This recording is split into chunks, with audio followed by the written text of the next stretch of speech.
వైఎస్ఆర్ జిల్లాలో జరిగినటువంటి సాగునీటి సంఘం ఎన్నికలకు సంబంధించి కొన్ని విషయాలు మీ అందరి దృష్టికి, మీ ద్వారా ప్రజల దృష్టికి తీసుకెళ్లడం కోసం ఈ సమావేశం ఏర్పాటు చేశాం. ముఖ్యంగా ఈరోజు మధ్యాహ్నం మరి పులివెందులకు సంబంధించిన టీడీపీ నాయకులు ఇన్ఛార్జ్ రవీంద్రనాథ్ రెడ్డి ఒక ప్రెస్ మీట్ ఏర్పాటు చేశారు. ఆయన మాటలు వింటే నాకు ఒకటి అనిపించింది, ఒక సినిమా మాదిరి అనిపించింది. ఆ సినిమాకు ప్రొడ్యూసర్ ఆయనే, డైరెక్టర్ ఆయనే, స్క్రీన్ ప్లే ఆయనే, చివరికి ప్రేక్షకుడు కూడా ఆయనే, రివ్యూ ఇచ్చేది కూడా ఆయనే. ఆయన తప్ప మరెవరు కాదు. ఎందుకు ఈ మాట అనవలసి వస్తుందంటే, ఈ సాగునీటి సంఘం ఎన్నికలు ఎంత అప్రజాస్వామ్యబద్ధంగా జరిగాయనేది గడిచిన 2-3 రోజులుగా జరుగుతున్న పరిణామాలు మీ అందరూ కూడా చూస్తూ ఉన్నారు. ఒక్కసారి మీ అందరూ కూడా గమనించండి. సహజంగా ఈ ప్రభుత్వము ఇరిగేషన్ డిపార్ట్మెంటు ఈ ఎన్నికలు కండక్ట్ చేస్తూ ఉంది. ఈ ఎన్నికల్లో ప్రధానంగా ఎవరైనా రైతు కంటెస్ట్ చేయాలి అంటే, ఈ ఎన్నికల్లో టీసీ మెంబర్గా కంటెస్ట్ చేయాలంటే ఆ రైతుకు సంబంధించిన నీటి బకాయిలు అప్ టు డేట్ కట్టి ఉండాలా, విఆర్ఓ దగ్గర నోట్ యూజ్ సర్టిఫికేట్ తీసుకొని ఉండాలనేది మ్యాండేటరీ. అవి ఉంటేనే ఆ రైతు పెట్టే నామినేషన్ వ్యాలిడ్ అవుతుంది. అవి లేకపోతే ఆ నామినేషన్ ఇన్వాలిడ్, అంటే చెల్లదు. ఇది ప్రభుత్వం పెట్టిన నిబంధన, తెలుగుదేశం ప్రభుత్వం పెట్టిన నిబంధన ఇది. మరి ఆ నిబంధనలో భాగంగా నిజంగా వీళ్ళు ఎన్నికలు కోరుకునే వాళ్ళైతే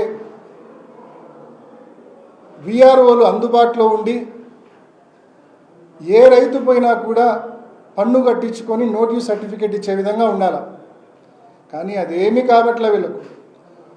సగం మంది విఆర్ఓలు ఫోన్లు ఆఫ్ చేసుకొని ఉండారు. ఒక్క మాటలో చెప్పాలంటే మొత్తం విఆర్ఓలు అందరినీ మండల ఆఫీస్కి తరలించారు. అసలు ఏం పని, మండల ఆఫీసుల్లో 2 రోజుల పాటు విఆర్ఓలు అందరినీ మండల ఆఫీసులో పెట్టుకోవాల్సిన అవసరం ఏముంది అని చెప్పి మిమ్మల్ని అడుగుతా ఉన్నా. విఆర్ఓలు అందరూ కూడా సచివాలయాల్లో, గ్రామ సచివాలయాల్లో అందుబాటులో ఉండాలి.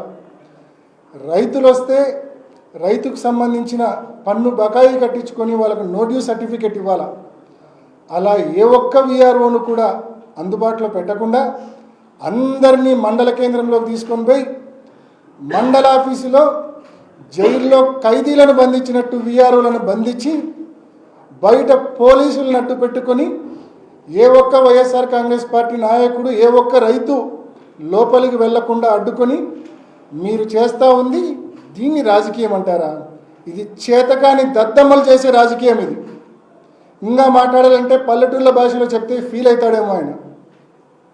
నిజంగా ప్రజాస్వామ్యబద్ధంగా ఎన్నికలు కానీ జరిగి ఉంటే,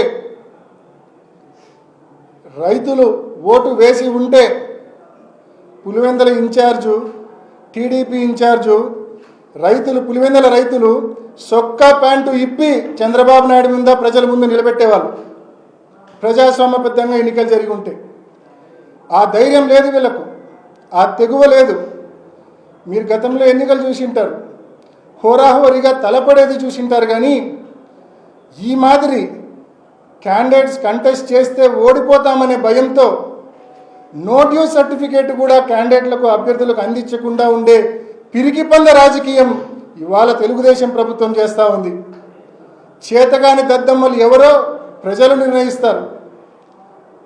ఇంత నీచపు రాజకీయం, ఇంత చేతగాని రాజకీయం అవసరమా నిజంగా? దీనికి మళ్ళా ఎన్నికలని పేరు.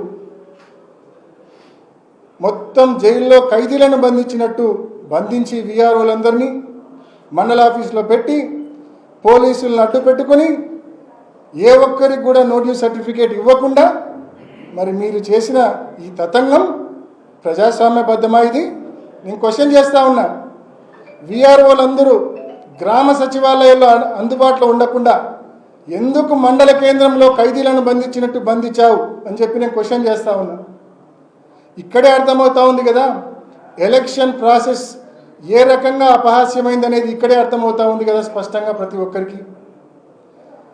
13 నిన్న ఉదయాన్నే కవరేజ్ చేయడానికి వచ్చిన మీడియా వాళ్ళని సైతం మీడియా వాళ్ళపైన కూడా దాడి చేశారు.